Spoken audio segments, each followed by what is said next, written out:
May I have your attention, please? It is with great pleasure I'm presenting today Dr. Shen. He's one of the newest members of the lab. He joined us recently after his academic career that started in Cambridge. Then he did a nice sabbatical and internship in Meta. Then he took off to design his own and start his own company, a startup, where it's called Open Interacts. Yeah. And his first camera, Lucy, which you can see over here, it's a wearable, and he will be presenting his research around this very, very exciting project, which I think will be very interesting for all of us. Thank you, Shawn. I thank you very much. Well, thank you, Angelique, for inviting me. So today I'm mainly giving the talk and it will be on contextual intelligence. So let me introduce, well, Angelique has already introduced me, but so here's, and so I did undergrad, master and PhD all in Cambridge in Trinity College. Then I spent a year at Meta Reality Labs research, and now I'm here. So when I was working at Meta, I was working on two things. One is gesture recognition. So we were using the EMG wristband to do gesture recognitions. And during that time, we also found out that for gesture recognitions, how to improve the accuracy. This is by just using the signals you're getting from the EMG wristband to improve the accuracy. That's not enough. That's what we found out. You have to use all the different contexts to improve that accuracy. For example, if you're in a bus, then you need to have the context of that you are in the bus as a prior to improve the accuracy, because then the signal in bus and the signal while you're running and also the signal while you're walking, they all varies differently. So then we realize context is the key.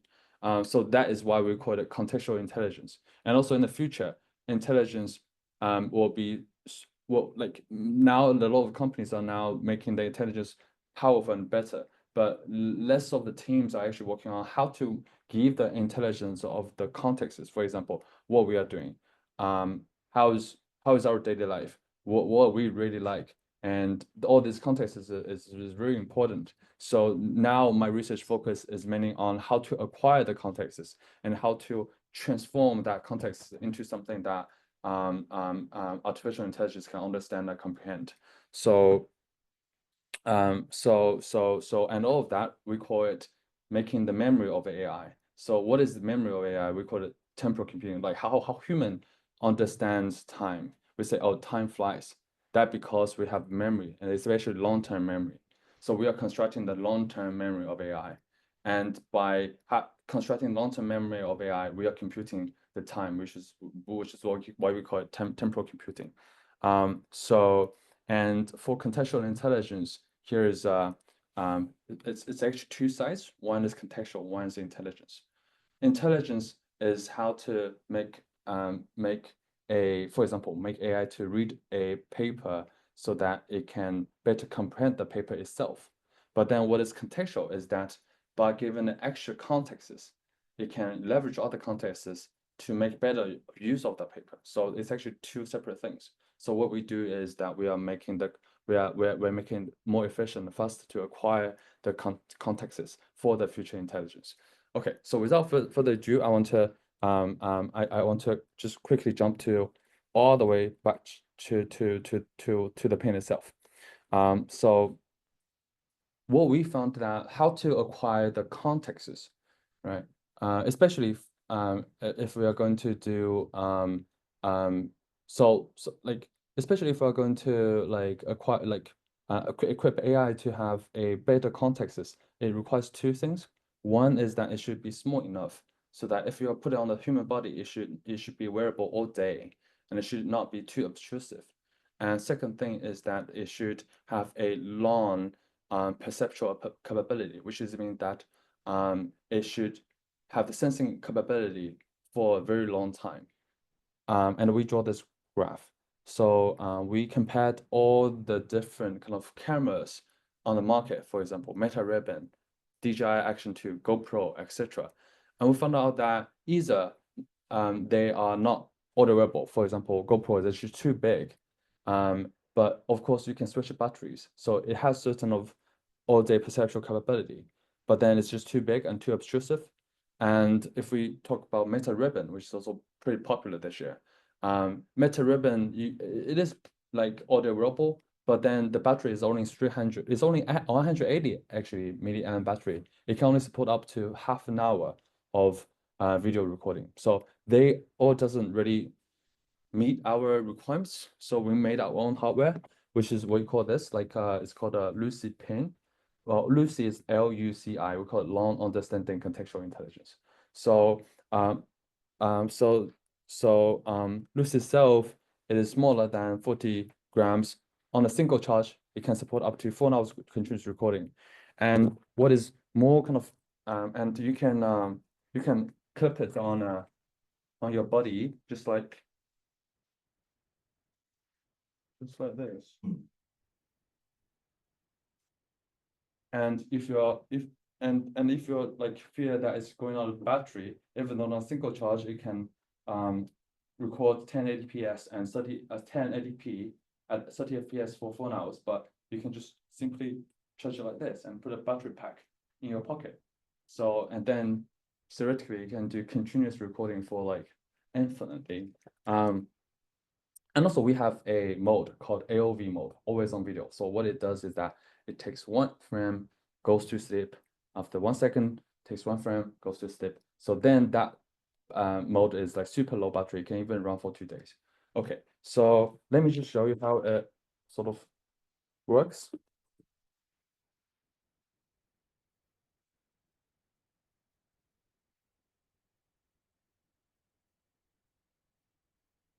Well, so far, does anyone has any questions while I'm preparing the demo itself?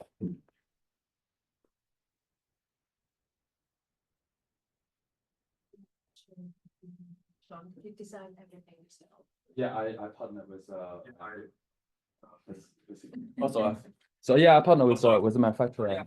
So they designed from the equipment down in terms of finding the product itself. Yeah, I defined the product itself. I also have 2 scary ones. You can take a look. It's like this. Very good resolution. You can go up to building. You can go up. You can.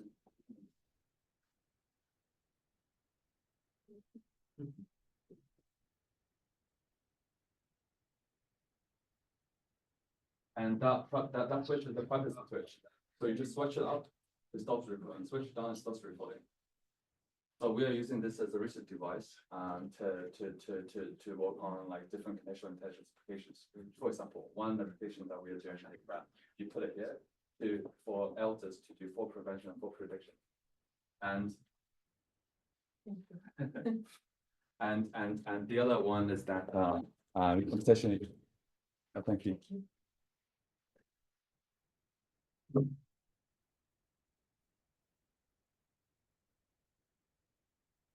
So and the other demo I want to show is that we implemented a where's oh sorry. How can I? Thanks. Can I ask what the cost of those? The BOM cost is about $90 to $100. Yeah. Hello.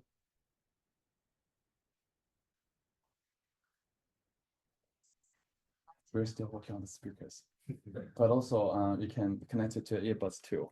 I'm not sure if I have a camera. Stop. Okay. Can you tell me what is on the screen?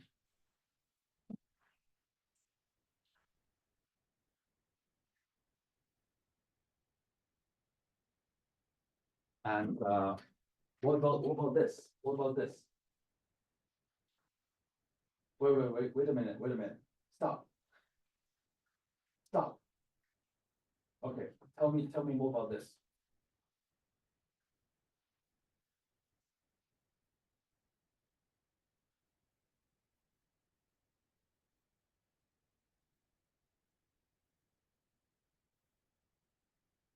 No, good. Thank you. Bye. All right. That's very kind of her. So yeah, so well, with this little hardware, we can achieve a lot of different potentials for future intelligence. For example, It doesn't have to be just put it here. It can be put it to anywhere that has that is magnetic. I'm not sure if this is magnetic, but because this one is magnetic and also this one is magnetic, so it can be attached anywhere that is magnetic. And also for if it's for like research, then people can potentially just build a 3D kind of cases around it to wrap it up for any of the environments. So so that is why we're making it like pretty tiny and also make it like square so that it's easy to put a case around it. So yeah, so there are some like use cases where we are currently already doing. So first of all, blind navigation, because everything is actually running on the cloud. So how we design it is we decouple the sensing and the computation. So a lot of cameras or traditional cameras, they're super battery draining is because they put all the stabilization, they put all the image enhancement on that single chip. And also they use pretty high quality chip. For like 4K, even 8K kind of image resolutions. But then for us, it's different. So we chose for a low, very low, super low power SoC, and also we cut down all the unnecessary functions. And so then all the Linux system running on it is only like 20 megabytes. And all the computation is actually offload either onto the phone or to the cloud. So that is how we can make the whole kind of duration so long. So everything that you see from AI is actually all on the cloud. Yeah, so that enables a lot of potential. First use case is that you can do bipedal navigation. This is something that we are doing already. So by putting this on, it can do all visuals, and then we can do visual stamp to perform navigation for indoor and outdoor. That's one of the use cases. Second use case is that for prevention, for protection for elders. If for elders, there's already a lot of applications that you put a smart like security camera, and with the IMU as a kind of wristband, but then the camera itself is not movable, right? So what if you have a camera that is on the body and they can always sense the elders what is they're doing? That would be much more helpful than just several fixed cameras to kind of monitor their activities. Third application. Sorry, is that a question? It's 99 times 79. So 99 degree times 79 degrees. So it will be like about this bounding box. Yeah. So the way we design it to be 99 times 79 degrees is because most of the people's actions is actually within this bounding box. Yeah. So yeah, and if for research purpose, if you want more kind of a wider field of view, just put two things here. We were even thinking of like yeah. Guide, then you need to see what's on the floor. Then if you put it up here, will it be able to cover the? Yeah, there will be because it's sort of an angle like this, so there will be area like supplying it. Right. Well, yes, that's so because we wanted to make it as universal as possible, so we can't really cover all the detailed edge cases. But then for those kind of very specific cases, what we can do is that we can put kind of 3D print a case so that it's like this, right? So and you can even put a whole belt of kind of so it's 360 kind of yeah. So this is why we are making this like so small and so configurable, because this is USB, the Poco pin is USB and also supports, so it supports USB and also supports power as well. So, and we have RTC in it, so it can, if you have two at the same time, they can sync.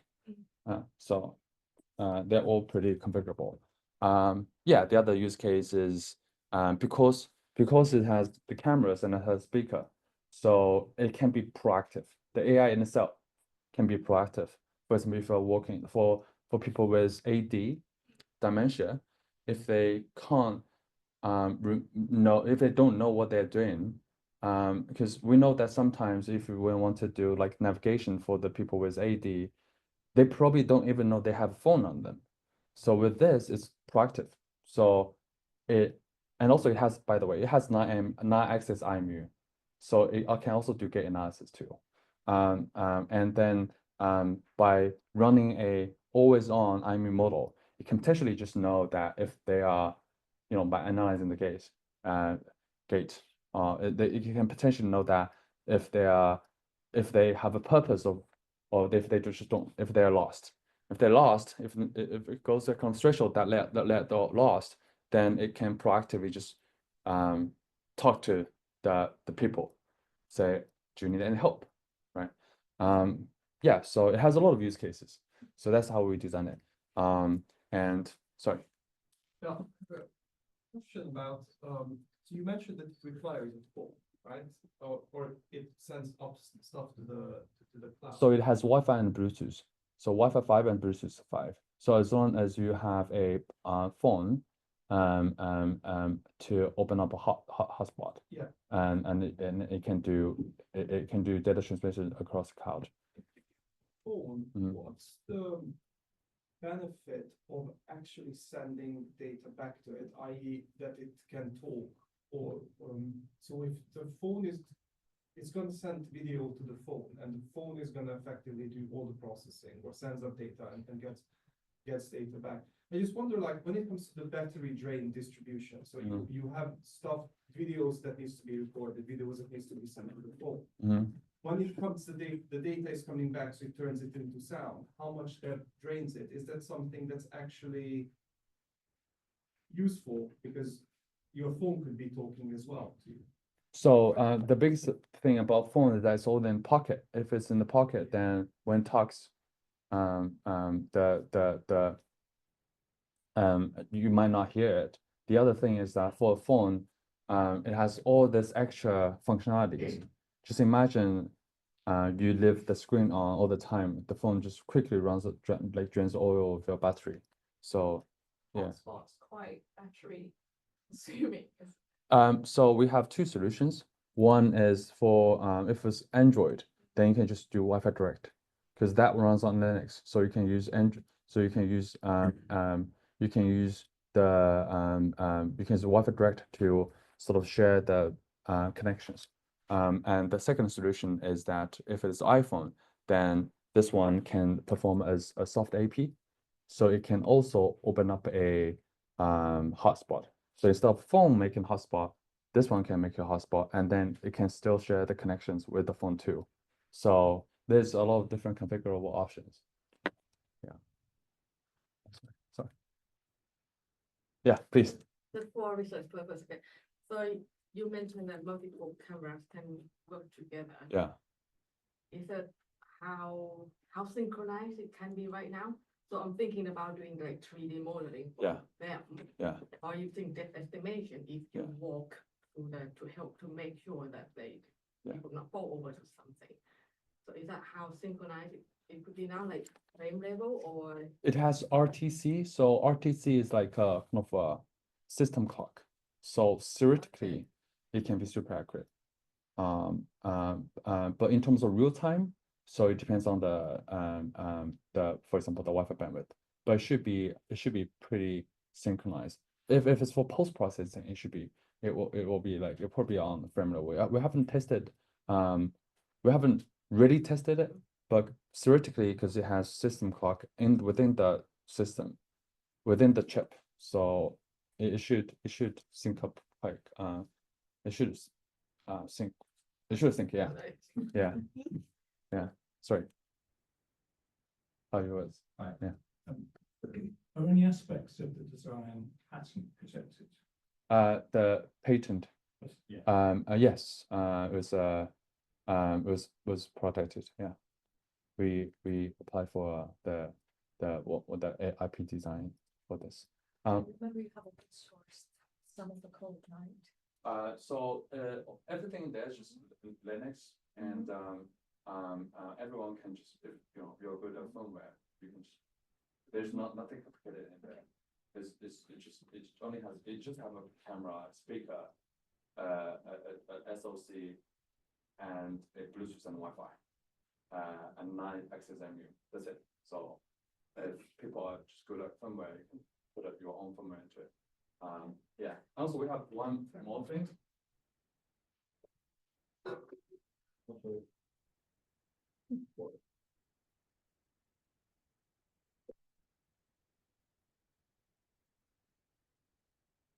but it's not here.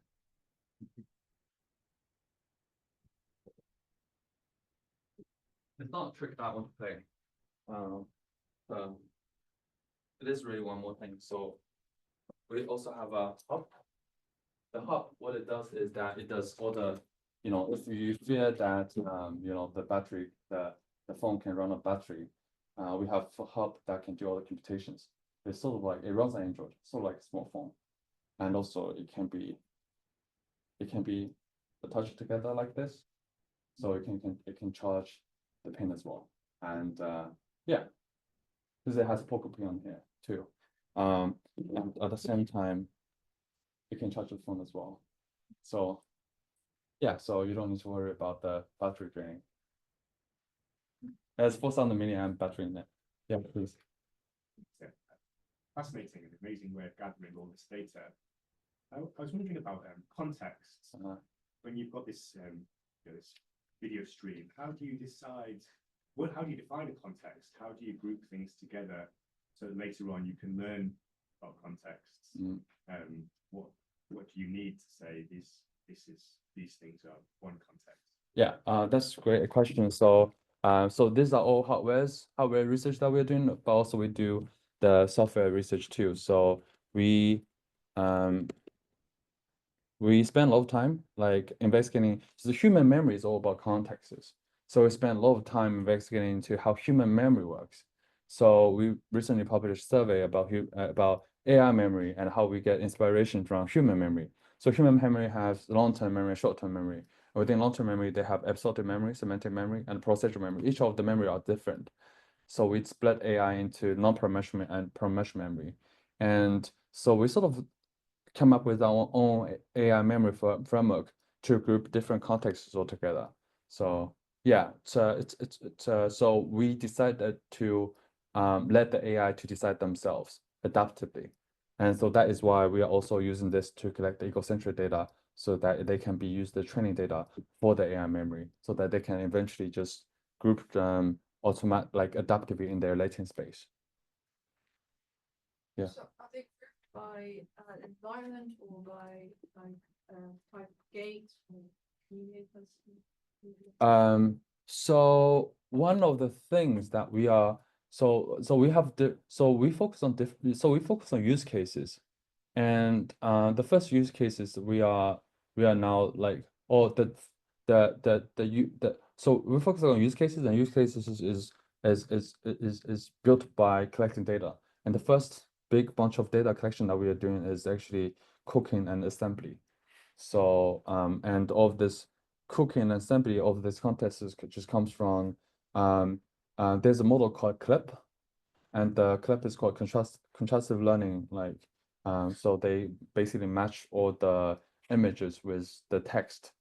So what we do is that we while we are training the embedding model that matches the images and the text, we put the attention on within the images, and so while they're training, so the model learns where to put the attention on, and also when we are grouping the contexts, it knows that which of the attention on within the image or the video frames should be put more attention on. Then that's how sort of they grab the contexts. Not sure if I've Are contexts hierarchical? Are they embedded within each other? Do you have a grand context with some sub-context within it, or are they kind of separate? Yeah, so we put all of these contexts. So so all of these contexts we call it like in vector data in latent space. So all of them are just kind of while we are training the embedded model, the embedding model already sort of put attention on the contexts. And once we do the inference, all the video data are kind of embedded into the latent space. So they sort of are just in the latent space, and the latent space shares the same latent space as larger language models. And then we can just plug a larger language model into the latent space to do reasonings on the contexts. Oh, I can show you about the model that we're doing.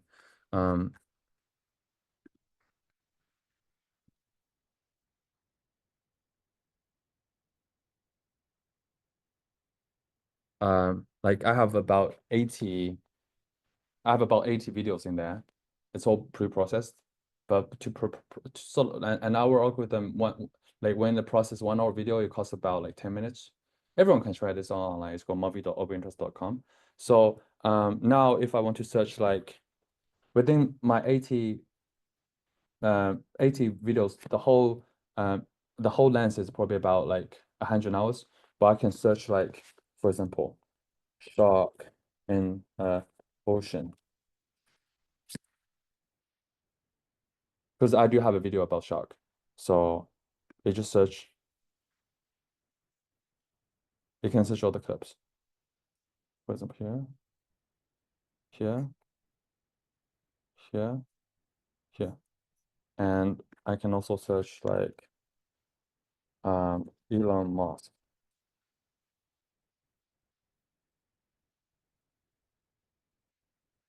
So basically you can search anything because everything is sort of embedded into the latent space. So you don't kind of pre-define the tags. Yeah. And here.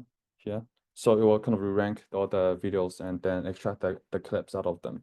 And sometimes you can ask questions too. For example, I have like a ribbon meta, smart glasses unboxing, and just drag it here and I say like, tell me the steps of unboxing in this video. So the reason why we also built this model is because this one, it gathers super large scale videos, right? And without an efficient tool of analyzing the video, then all of this are just meaningless. So, and because by human to read all the videos, it's just impossible. And that's why I built this model to analyze long form of videos, to analyze efficiently, so they can search the clips efficiently, and also you can interact with the videos. Say, tell me the steps of unboxing this video, and I can say, how does the ribbon look like?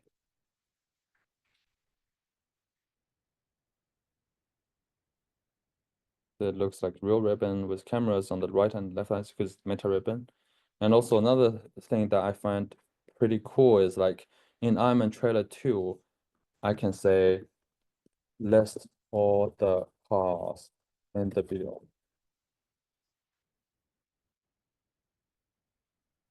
This is a Audi A-Bar Spider with a Formula 1 race car.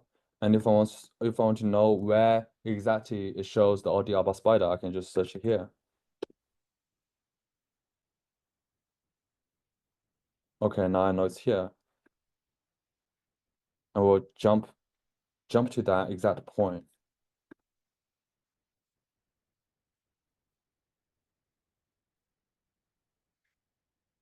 So here it will jump exactly to that point. And they want to know where's this Formula 1 style race car. I can also just search it here. It gives me the clip of Formula 1 race car. Yeah, so yeah. So basically we are building the memory model of an AI. Yeah. Sounds really impressive. I was thinking, like, if I were to use it, Yeah. I would like it to combine my episodic memory. Mhm. So not the whole internet's episodic memory. Because then it's not episodic memory thing anymore, unless I'm confusing things. So, for example, if I were using it, would I be able to train it and recognize, for example, the people in my life? Yes, of And course. then give names and then I could search based on that and build especially my own database of my memory. Yeah, that's total. We are actually already doing it. So what we use is that we use the algorithm called speaker 3D. So what it does is it does multi-modal speaker diarization. So we actually crop out the speaker's faces. And then every time it sees that speaker again, it will search that speaker faces, the new speaker faces in the old cluster, and then assign their and then link their names. So instead of just using, because I know there's a lot of like recording, like recorders, they only record audios. So what they do, how they do speed diarization, they only use audio. But then for audio, if it's multi-sessional, within one single session, it only knows speaker 1, speaker 2, speaker 3. But it doesn't link the speakers across sessions. But by having visuals, it can link speakers across sessions by grouping them into different kind of clusters. So yeah, that's just totally possible. Yeah. Yes. And so another issue here is, of course, is your data at risk of getting put on wide web? Yeah. Or can you do this on a virtual private network? Yeah, you can put it here, or you can. Well, it's a yeah. In terms of like commercial, you can either put it on the cloud or you can put it into the hub. But in terms of research, you can put it wherever you want. Yeah. But will my data be used only for my local model, but like overfitting my local model, for example, on my friends' faces, for example, or will it also contribute to the general? So it will be only entry for you. Yeah. Okay. Yeah. Because I think then that should be GDPR kind of. Yeah. Yeah. Of course, it would Yeah. just be it should Okay. yeah. So consider local model being physically on that thing, or it's something that can be on the internet as well? To just define what you mean by local model. So it's like different people have different options, right? So some people they don't want their data to be on the cloud whatsoever, so they can just put every data onto the data hub, and the hub can run run all the models locally. But if people they want more kind of, for example, more memory spaces, because this one can only go up to 2 terabytes. So if people want more spaces, then they can choose for the cloud. So that is, yeah. So sorry, that thing can do inference. Yeah, that thing can do How inference. can do inference. That thing can do inference, yeah. Yeah. So currently it has Rockchip.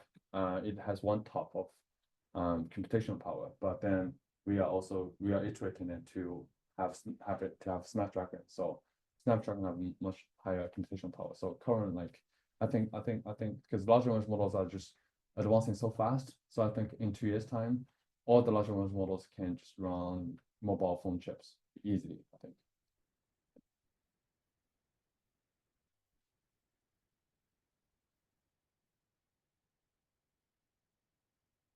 Yeah, so it's if you're interested in having this device, feel free to reach out to me. I'll be happy to donate some of them to support your research. Thank you very much. Thank you. That was definitely a different style of presentation, so different style of seminar, but it was very, very interesting, and I'm sure you all have questions. We already had a chance to ask some questions. Do you want to take this outside, perhaps? And also play a bit with the camera. Yeah. Oh, for me, that's yeah. the most interesting part, right? Thank you. And also we just open source 2 datasets. So one of the dataset is that we reconstructed the whole Cambridge. So I can just pull out this paper out. So if people are interested, I want to make an advertisement for these 2 papers as well. So it's called a Culture 3D. First of all, we reconstructed the whole Buckingham Palace. We reconstructed the whole Cambridge campus. We reconstructed the Egyptian pyramids and the Sphinx, and also we reconstructed the Louvre Museum and also Leaning Tower of Pisa, Stonehenge, Petra, Trevor. How do you pronounce that? National Art Gallery Museum, Forbidden City, and Roman grottos. Yeah, so we are uploading it now. The files are just too big, but it will be available next week or sometime after next week. Multiple users or single? So we just took images. It was pure RGB. We don't use radar. Just one or lots of people? Multiple. So we took image across all of them and also use drones to take all the images too. And then we use red capture to reconstruct the data set. Yeah. That looks like a very exciting holiday. We went to kind of very nice location. It is a very good holiday. Spent 2 years of collecting all of this data set. Just going around the world. Yeah. Take pictures. So how many people in the team actually help you to capture all this data? quite a lot. Yeah, 2 people. Two. Yeah, but in 2 years' time. Yeah, and the other data set, so that data set can be used for a lot of different uses. And this is another data set that we just published. Not published, we just put on archive. We haven't submitted it yet. How do you get close to Buckingham Palace? Were you pretending to be a guard or? so we have some of our special tricks. Because we use the drones. Yeah. Let's see what they survived. Yeah, well, they survived. So the other thing is that the other data we made is that this is not something that we collected, but we are going to collect a large scale ecocentric data set ourselves. But currently we haven't collected, so we just used the Eco4D ecocentric data set from Meta. They have 4,000 ecocentric ecocentric videos, 4,000 hours of ecocentric videos. But then all of their videos are only like 30-40 minutes long. So we think that's just not long enough. So what we did is that we used my multi-agent framework to simulate a human's daily life by assigning MBTIs, by sending different kind of descriptions of that people. And then we retrieve the most relevant videos to form a kind of a reasonable daily life of a user. And each of the video is like 8 hours long. So that this becomes the world's longest videos data set for ecocentric video understanding. So if you are interested in ecocentric video understanding, also was to check out this data set too. And we are going to use this to collect our own data set. Cool. Yeah. Thank you. No problem. Thank you so much.